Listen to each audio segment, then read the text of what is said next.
हसताना जर तुमच्या दातांमध्ये गॅप दिसतोय आणि त्यामुळे जर तुमचा कॉन्फिडन्स कमी होत असेल, तर आज मी तुम्हाला तुमच्या दातात दिसणाऱ्या गॅपवरती वेगवेगळे ट्रीटमेंट ऑप्शन्स सांगणार आहेत. दातांमध्ये असलेला गॅप याला आपण डायस्टेमा म्हणतो आणि हे वेगवेगळ्या रिझन्समुळे असू शकतं, जसं की थंब सकिंग किंवा जेनेटिक पण असू शकतं किंवा तुमच्या गम प्रॉब्लेम्समुळे सुद्धा डायस्टेमा होऊ शकतो.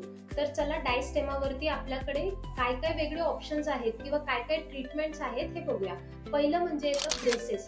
तर ब्रेसेस हे टाइम टेकिंग ट्रीटमेंट आहे. ब्रेसेससाठी तुम्हाला 1 ते 1.5 वर्ष द्यावा लागतो. नंतर दुसरं येतं अलायनर्स. अलायनर्स सुद्धा सेम टाइम टेकिंग प्रोसिजर आहे, पण ते फक्त एक असं प्रोसिजर आहे की तुमच्या दातांवरती तुम्ही जर अलायनरचा सेट यूज करतायत तर ते समोरच्याला कळून येत नाही की हा पेशंट अलायनर यूज करतोय, जे की तुमचं ब्रेसेसमध्ये ओळखून येतं किंवा दिसून येतं. नंतर तिसरं ट्रीटमेंट ऑप्शन आहे कॉम्पोजिट फिलिंग. जर तुमच्या दातांमधील गॅप हा खूप कमी असेल किंवा एक स्पेसिफिक गॅप असेल, तर तुम्ही कॉम्पोजिट फिलिंगच्या साहाय्याने सुद्धा तो गॅप क्लोज करून घेऊ शकता. कॉम्पोजिट फिलिंग ही खूप कमी टाइम टेकिंग प्रोसिजर आहे आणि खूप वेळ वाचवते. कॉम्पोजिटचा जर तुम्ही प्रोसिजर करायला गेलात तर तुमची प्रोसिजर 1 ते 1.5 तासात होऊन जाऊ शकते. आणि fourth last but not the list option is veneers किंवा त्याला आपण स्माइल मेकओव्हर म्हणतो.